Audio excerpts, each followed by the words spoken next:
皆さん、また来てくださってありがとうございます。こちらはマンハッタンニューヨーク日曜日の午後です。ということで、たくさん、この戦争に関してのビデオとかもいっぱいあるんですけど、今日はね、ちょっとね、すごいびっくりしたコメントがあったんですね。トランプの支持者が、トランプとネタニヤフが協力して、ディープステートをやっつけようとしてるんだって言ってますよっていうのがあったんですよ。で、ものすごいびっくりした。これネタニヤフがディープステートですよ、皆さん。トランプ支持者の皆さん、お願いします。全然間違ったことを吹き込まれていますよっていうことでね。それなぜみんな今トランプさんを支持していないかっていうのが、これ盲信しているのが恐ろしいなと思ったので、今日はニック・フエンテスさんっていう、この人はねすごく若くて極右って言われてる人なんですよ。でも本当にトランプさんが当選するのにものすごい貢献した人なんですね。若者をバーッとトランプの方に引き寄せた人なんですね。だから私は今日この人を挙げてみたいと思います。トランプさんがどういうふうにこの10年間で変わってきたかっていうのを言ってらっしゃるので、挙げてみたいと思います。で、ニュースとしてはですね、ホルムズ海峡閉鎖してからもうボロボロなんですね。なぜかっていうと、私の思うにニックさんと私が違うのは、トランプさんには全く意思がないんですよ。これイスラエルのネタニヤフに言われてだけやってるから、何のプランもないんですね、そもそも。だからホルムズ海峡すごい批判が上がって、じゃあもうロシアの制裁解除ねっていう感じで、すぐにホルムズ海峡閉鎖、火曜日木曜日にロシア制裁解除、そして翌週にまたイスラエルが南イランの天然ガス田爆破ってことで、もう何すんのと。こうなって今度はベッセントが金曜日に停泊しているタンカーから購入していいよみたいな感じで、またこれはイランの制裁解除っていうことなんですよね。一部何も勝ってないんですよ。で動画にアメリカがすごい勝ち続けてるって言ってる人がいたから、本当にびっくりしたんですね。このホルムズ海峡を通ってるのは石油だけじゃなくて、はいドン、こんな感じでですね、世界の3分の1の化学肥料はここを通ってるって言われてるんですよ。つまりこれが動かないってことは、食べ物、この食物生産に支障をきたして食糧危機が起きるっていうことで、ちょっとこれがバズったんですね。ということで、ロシア様が今度はうちの化学肥料じゃんじゃん買ってくださいっていうことで、少しも勝ってないんですよ。そして昨日か一昨日かな、モスクワからトランプに、ウクライナから手を引けばうちはイランへの情報を渡さないようにしてもいいよみたいなのがあったんですね。つまり脅されてるっていう感じなんですよ。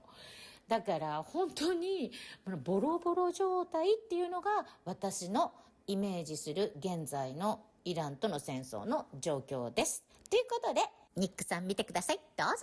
In 2024, there was so much fanfare around Trump, you almost forget how it was in the first campaign. In 2016, everybody hated Trump. The media hated Trump. All the institutions hated Trump. The Republican Party hated Trump. Everybody hated Trump. And why is that? Because in 2016, Trump was actually a radical. Trump was actually an insurgent force. So who didn't like him? The deep state, the establishment, the institutions. That was the nucleus of Trumpism. There was actually a great article in The Spectator by Christopher Caldwell. He said that the actual nucleus of Trumpism is the idea of the deep state, and that Trump is this democratic populist force against those institutions. And so in 2016, that's how it felt.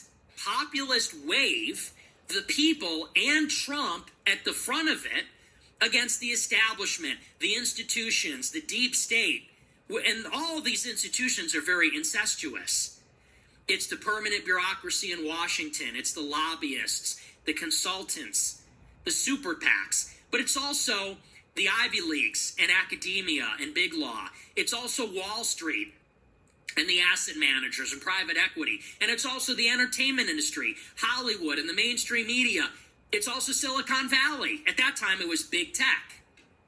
So it was all of the institutions, all of the powerful the true deep state holistically against Trump. But what you saw in 2024 is that all the institutions actually acquiesced to Trump. Did you notice? Again, this gets back to a lot of people just weren't there for the original victory. In 2016, it was like us against the world. And all the media coverage was negative, and they were ripping him apart every day, and the party was always trying basically to sabotage him, his own party. In 2024, different story.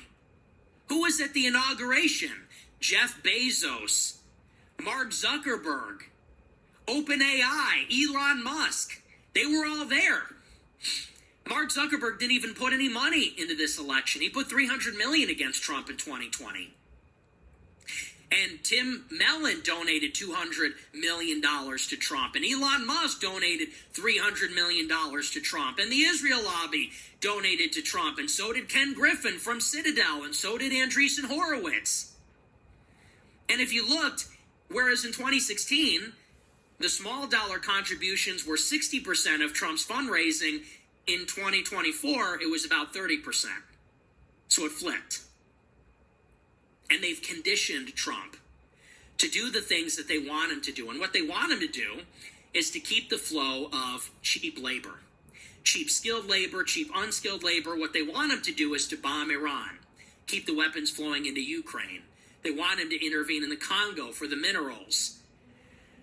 They want him to deregulate AI. They want their corporate tax cut in the big, beautiful bill. They have conditioned him because Trump wants to be liked. He wants the approval of the establishment. And this is why they've effectively stood down. And they condition him by allowing him to take the path of least resistance and never fight those battles. And everybody that's making excuses for him, you need to realize we elected him to fight those battles. We elected him to be hated by the Israel lobby, to be hated by Wall Street, to be hated by the multinational corporations, to be hated by the asset managers. We elected him to be hated by those people and to fight those people and ultimately to defeat them. Now it's the opposite. Now he's fighting against his own people to protect them. And this is what is so sick about this influencer cadre that is constantly trying to tell you that everything's on the up and up. Because while Trump opened up the floodgates for more migrant workers on farms, more H-1Bs, more foreign student visas for the universities, while Trump says he's okay with home prices going up indefinitely, he says we want housing to be more expensive than ever because we're protecting the people that own them. And Trump is celebrating the stock market rising. He's cutting the corporate tax rates and doing all those things.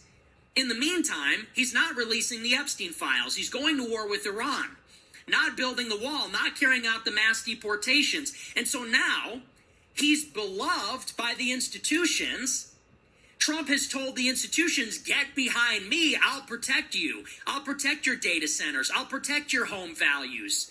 I'll protect the asset bubble. I'll protect your profits and your cheap labor. I'll protect your complicity in Jeffrey Epstein's island.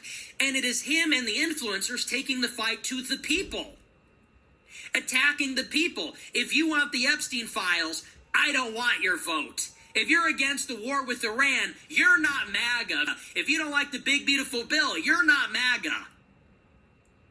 Now the war is on behalf of the institutions against the people. It's on behalf of the elite against the democratic forces. This is, in a nutshell, what is going on. And that's why you have to say Trump is the problem.